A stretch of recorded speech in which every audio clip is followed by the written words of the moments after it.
How can we transit? When we stop singing Èmi ni màá ṣíwájú wọn nínú olóríire. Oh, I hear you, sir. I hear you. I hear you. I hear you. Tolóríire bá péjọ o, èmi ni màá ṣíwájú wọn.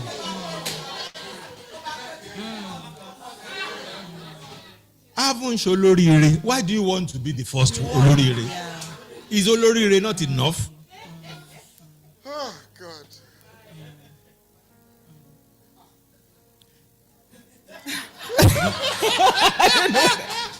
So are you done? Are you done? I'm done. Oh, okay. Sorry. All right. Thank you for asking. Well, that will be your closing. Everybody would address this in their closing. Okay. Yes. So just start your own closing. Now. You can add whatever you want to. Somebody has a question. Pastor Kuli, I wanted to talk before you spoke. Okay. I remember a few years ago, I was trying to talk with someone and try to get them to make certain right decisions. And the person just kept being resistant and fighting. And I said, you know what, I'm done. Do whatever you want to do with your life. And at that point, I could hear the Spirit of God say, now you know how I feel. I'm like, what's that? Say, yes, now. You are stubborn, you are resistant, you do this, you do that. A human being is doing it to you and you are about to give up on that person. How are you honoring my love? And at that point, that's why I started trying to write a particular book. But even after writing that book, I've had to sit down and ask myself again, really, how much love are you showing? And I've had to go back and look at scripture. When church started, the church in the Acts of Apostles, like Dr. Dibala said, there was no Imashiwaju. Everybody brought what they had. Everybody poured into the other person. So nobody lacked. That's how the world knew that these people loved each other, because no one among them lacked anything. Everybody was pouring. That was why God had to kill Ananias and Sapphira for trying to break that cycle of his own provision for his people. We've also now built up a church where we have gated estates. We have pastors who are, like you said, who are struggling to be number one, number this, number that. And we've missed the whole essence of church, of the gathering of believers. But even the church is far. Can we come into the families? Because I personally believe that the example that society sees starts from the home. Whatever we have in society is a mirror of what's happening at home. So when we say charity begins at home, it is actually that charity begins at home. Love begins at home. If mommy and daddy are fighting, are contending with each other, are striving between themselves, the children are going to see that. They're going to grow up into society striving with one another, trying to compete, trying to beat each other, trying to be ahead. When two shall work together if they agree, he sent them out in twos. Families go out in twos to build a system that actually works. So we've taken the dysfunction of home and we've taken it in society, we've taken it into church, we've taken it into the nation. So I personally believe if we sort it out at home, if mommy and daddy begin to see themselves as a team and actually show what love is, that we are building our careers, they may be two different careers, but if I'm helping you build yours and you're helping me build mine, we're growing together, we're pouring into each other and we are growing. But if I don't see that at home, by the time I get out into the business space, I want to be better than this person because I saw mommy wanting to share better than this person. So I think it starts from there. Love in the home, in the family setting, and then we'll take it on.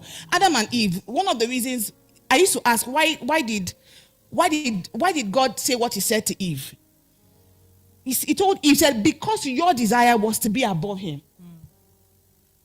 Meaning the agenda of Adam and Eve together had already been defeated because one person, by talking to the devil, agenda had changed. There was supposed to be a team going together, but by talking to the devil, agenda had changed. And so one person had already said, you know what, I want to be better than this person. I want to strive above this person. And therefore, we're going to have a dysfunctional system, a dysfunctional church, a dysfunctional nation. Okay.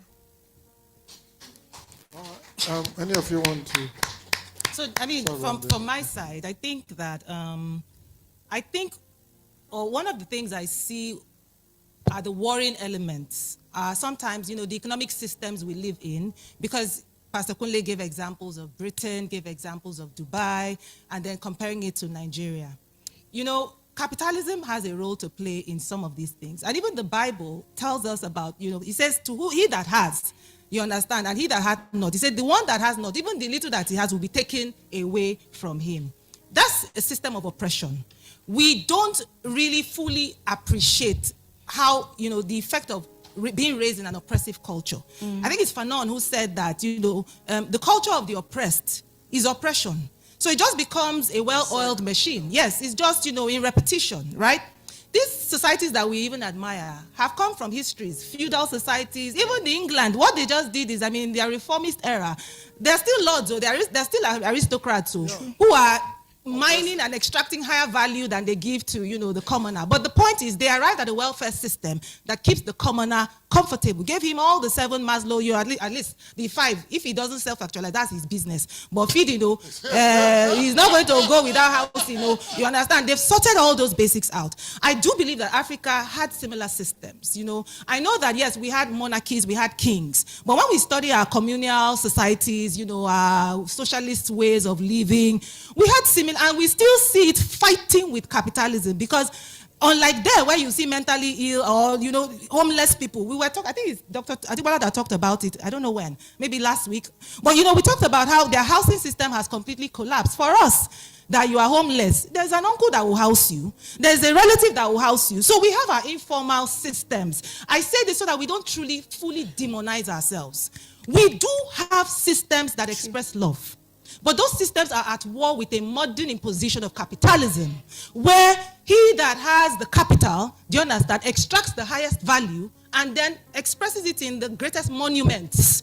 And then it becomes exclusive society, hierarchical societies. Hierarchies are built on that. Also not forgetting, the Bible tells us that the heart of man is desperately wicked. So let's just pack all these, different signposts, so that we understand what we are grappling with. And then Christ brought a message. That message is a disruptive message. That message acknowledges all the human tendencies to build hierarchical systems, to build exclusive systems, to build oppressive systems, and says one simple thing: love God and love your neighbor as yourself.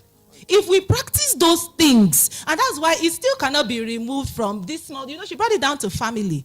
It's still going to come down to the way I interact with the individual. Because the system is just a function of all of us in collective, and all our, different behaviors added together, agglomerating into a system. So if you see systems that build fancy houses for the individual, but when it comes to the collective, the public good is denied or is ignored, because that thing services is like even in our houses where we share neighbor, and nobody wants to switch off the water pump.